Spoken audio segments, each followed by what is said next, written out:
সে যদি আল্লাহ আমি উপরের বসের নির্দেশ পালন করছি মাত্র, এই কথা বলে কুল পাবে না যে আল্লাহ আমাদের চাকরি রক্ষা করেছে, তো বস সহকারে জাহান্নামে যাবে। গোটা পৃথিবীর সব মানুষের যদি জড়িত থাকে একজন মানুষের হত্যায়, নট অনলি বিচার করবেন, আল্লাহ তাআলা কিয়ামতের দিনে বিচার দিবসের কার্যক্রমে শুরুই করবেন মানুষ খুনের বিচার দিয়া, যে সে ব্যক্তি চিরকাল জাহান্নামে থাকবে যদি সে মনে করে এই খুন করার রাইট তার আছে, এই অধিকার মনে করে যদি সে হত্যা করে, এটাকে যদি বৈধ সে মনে করে, তাহলে সে বেঈমান, সাথে সাথে কাফের হয়ে যায়। সে নামাজ পড়তে পারে, দায়ী থাকতে পারে, হজ করতে পারে, ওমরা করতে পারে, সে আল্লাহর খাতা মুসলমান না যদি কোনো মানুষকে হত্যা করে। মানুষ সম্মানিত, এমনকি যদি মানুষ অমুসলিমও হয়, কাফিরও হয়, আল্লাহর প্রতি অবিশ্বাসীও হয়, এজ এ মানুষ তিনি একটা রেসপেক্ট পাওয়ার হক রাখেন। আপনি চাইলেই একজন অন্য ধর্মাবলম্বী মানুষ হলে, আল্লাহর প্রতি বিদ্রোহী বা আল্লাহর প্রতি অবিশ্বাসী মানুষ হলেই আপনি তার জীবনের হানি, আপনি তার সম্পদের হানি করতে পারেন না। একটি প্রসিদ্ধ হাদিস আমরা অনেকে বারবার হয়তো শুনে থাকবো। প্রিয় নবী সাল্লাল্লাহু আলাইহি সাল্লামের সামনে দিয়ে একজন ইহুদির লাশ নিয়ে যাওয়া হচ্ছিল। নবী করিম সাল্লাল্লাহু আলাইহি সাল্লাম সে লাশটির প্রতি সম্মান প্রদর্শন করলেন। তাকে বলা হলো, হে আল্লাহর রাসূল, এটা তো ইহুদির লাশ, অমুসলিম, মুসলমানদের দুশমন, তার লাশ, আপনি লাশের প্রতি রেসপেক্ট প্রকাশ করলেন।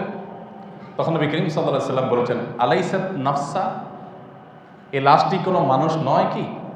এটা তো একটা মানুষ, অতএব এজ এ মানুষ সে একটা রেসপেক্ট, আমার মর্যাদা আমার পেতে পারে। সাল্লাল্লাহু আলাইহি সাল্লামের একটা ঐতিহাসিক হাদিস রয়েছে, আপনারা অনেকেই শুনে থাকবেন। তিনি বলেছেন, কাবাকে লক্ষ্য করে বলেছেন, ওয়াল্লাযী নাফসু মুহাম্মাদিন বিয়াদিহি, হে কাবা শুনে রাখো, মুহাম্মাদের প্রাণ যে মালিকের হাতে, তার শপথ করে বলছি, লা হুরমাতুল মুমিনি আদম ইনদাল্লাহ হুরমাতাম মিনক, তুমি কাবার যে মর্যাদা আল্লাহর কাছে, একজন ইমানদারের জীবন, তার সম্মান, তার মর্যাদা, তার সম্পদ, এই সব কিছুর মর্যাদা এবং সম্মান আল্লাহর কাছে হে কাবা তোমার চাইতেও বেশি।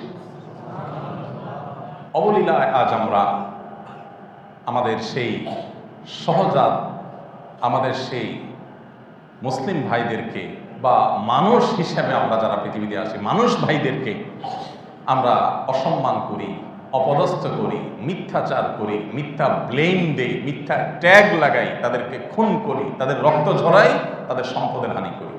আমাদের বিবেক বাঁধে না। কেন বিবেক বাঁধে না? কারণ আমরা মানুষ না। আমরা মানুষরূপী, কিন্তু আসলে আমরা মানুষ না। দ্বিতীয়ত আমরা নামধারী মুসলমান, আসলে আমরা মুসলমান। যদি কেউ নিজেকে মুসলমান দাবি করে এবং সত্যিই তিনি যদি ইসলাম ধারণ করেন, তার যদি বিশ্বাস থাকে যে আল্লাহর সামনে আমাকে দাঁড়াতে হবে, তাহলে কোনো মানুষের এক ফোঁটা রক্ত তার দ্বারা অন্যায়ভাবে জড়তে পারে না। কারোর দ্বারা যদি এটা অবলীলায় হতে থাকে, এটা যদি তার কাছে কোনো ব্যাপার না হয়, তার বিত্ত বৈভব রক্ষা করবার জন্য, তার স্বার্থ হাসিল করবার জন্য, যেই কোনো উদ্দেশ্যে মানুষের রক্ত ঝরানোটা যদি কারোর কাছে ডাল ভাত হয়, এটা যদি তার কাছে কোনো দোষের বিষয় না হয়, সে মানুষ না, সে মুসলমান না।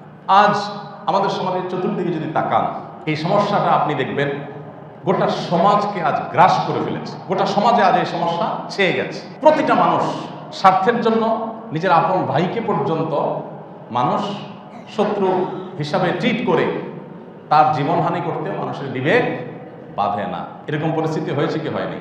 আমরা যারা নিজেদেরকে মুসলমান মনে করি, মসজিদে আসি, আমরা কি জানি কিয়ামতের ময়দানে আল্লাহ রাব্বুল আলামিনের কাছে সর্বপ্রথম কিসের জবাবদিহি করতে হবে? আমাদের জানা আছে। সবকিছুর আগে আল্লাহ তাআলা কোন বিষয়ে প্রশ্ন করবেন, কিসের বিচার করবেন? ইবাদতের মধ্যে নামাজ, আউয়ালু মা ইউহাসাবু বিহিল আবদু ইয়াউমাল কিয়ামাতি আস-সালাহ, কিয়ামতের দিন সর্বপ্রথম নামাজের হিসাব নেওয়া হবে, এটা হলো ইবাদতের মধ্যে।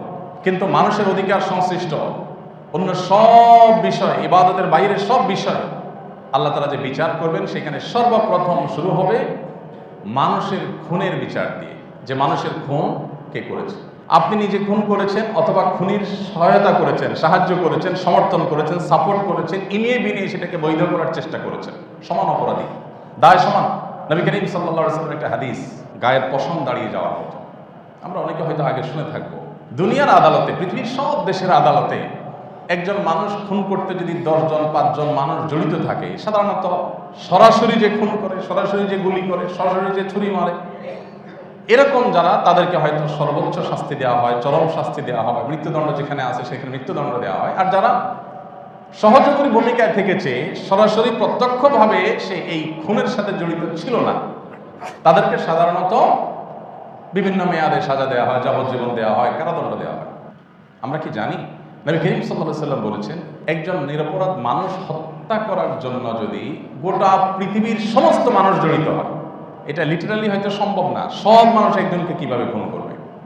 যদি কথার কথা যে গোটা পৃথিবীতে যত মানুষ আছে সব মানুষ একজন মানুষের খুনের সাথে জড়িত থাকে, কেউ প্রত্যক্ষভাবে, কেউ পরোক্ষভাবে, কেউ হাত ধরে রেখেছে, কেউ অন্য কিছু করেছে, কেউ এটাকে ধামাচাপা দেওয়ার চেষ্টা করেছে, কেউ এটাকে বৈধ করার চেষ্টা করেছে, কেউ ব্লেম দিয়ে ওই লোকটাকে খুন করাকে হালাল করেছে, যে যেভাবে জড়িত হয়েছে, একটা মানুষের খুনের জন্য গোটা পৃথিবীর সব মানুষ যদি জড়িত হয়, নবী করিম সাল্লাল্লাহু আলাইহি সাল্লাম বলেছেন যে লা আকুব্বাহুমুল্লাহু ফিন্নার, তাদের সবাইকে, গোটা বিশ্বের সব মানুষকে ওই একজন মানুষ হত্যার দায়ে আল্লাহ তাআলা জাহান্নামে দিবেন।